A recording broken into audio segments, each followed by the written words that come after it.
You open your eyes, the room is quiet, too quiet. Your phone, a thin slab of glass, is gone. Light pours through smart windows, tinting to your mood. A soft voice greets you, not human, not machine, somewhere between. Good morning, sleep index, restless, energy target 82%. You sit up, your blanket loosens like it knows you. There's a tiny device on your nightstand. It hums information into your skull when you glance at it. Not literally, but you feel it. Your calendar unfolds in your mind. Appointments, social commitments, a reminder to take a breath.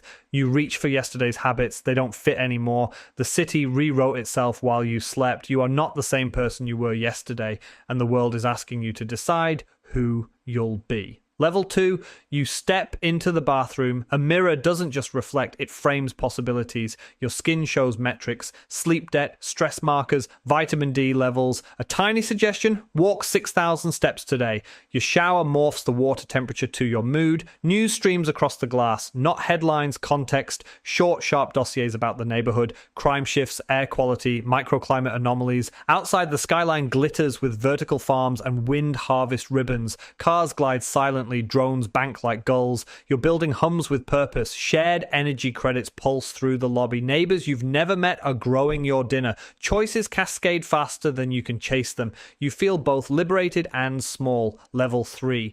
You step into the street. The pavement senses you. It guides your steps. Holographic crosswalks bloom as you approach. A commuter pod waits. Shared route. Seamless payment. You tap your wrist. Your social profile blinks. Trust score. Collaboration history. Micro volunteering streak. A barista robot recognizes your mood and blends a drink accordingly. You hear voices in the air. Audio layers tailored to your preferences. Ads have become ethics pitches. Utilities asking to swap data for discounts. You pass a protest that's mostly augmented reality. Activists stream live empathy simulators to recruit donors. The line between persuasion and coercion is hair thin. You ask the app to summarize the argument. It offers multiple frames: political, economic, emotional. You choose silence. Level 4.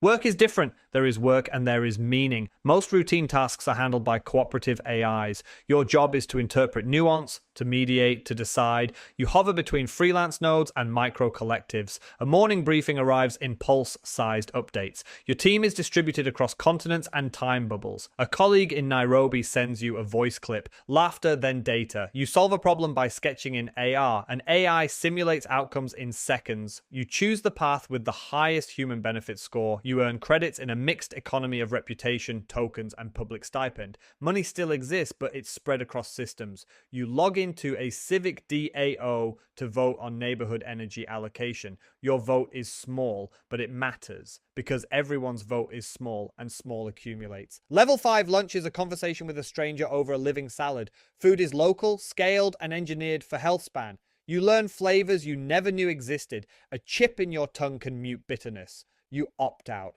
Loneliness is the new luxury. Communities cluster around meaning, not geography. You're part of 3 of them. One meets for sunrise meditation. One builds modular homes. One intervenes in digital addiction.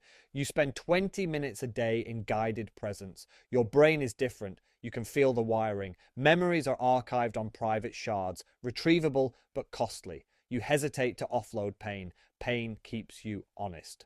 Level 6. The city breathes. Heat maps float in the sky. They show where cooling is needed. You decide to bike through a park that wasn't there in your old map. The air tastes sweet and weird. Climate engineering has become local and personal. You pass a shoreline transformed by seawalls and mangrove scaffolds. A child plays with a robotic dog tethered to a community hub. Trust networks tell you who to call when something breaks. When the grid hiccups, neighborhood microgrids flick clean power. You realize you're more dependent on community systems than on any single corporation.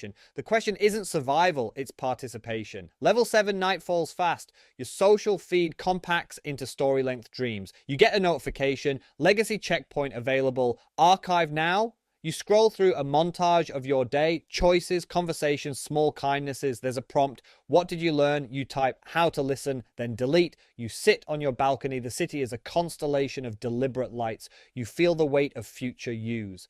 They are counting on you to carry a different kind of wealth. Not coins, resilience, not power, trust, not reach. depth. Final level morning will come again. The voice will greet you. The device will nudge. This world is not a series of shocks. It is a system of invitations. You can opt out. You can opt in. Either way, choices compound. You have a new currency, attention shaped by values. You have new tools, networks that scale your empathy. You wake up older. You wake up wiser, or at least you try. Tonight, you decide one small thing: to be kinder in a data-driven world, to ask a neighbor's name, to plant a seed in a vertical farm plot, to close your apps for an hour and listen to your breath. You are the protagonist of this change, not because you control the machines, but because you decide what they serve. The future is not a happening, it's a practice, and tomorrow you practice again.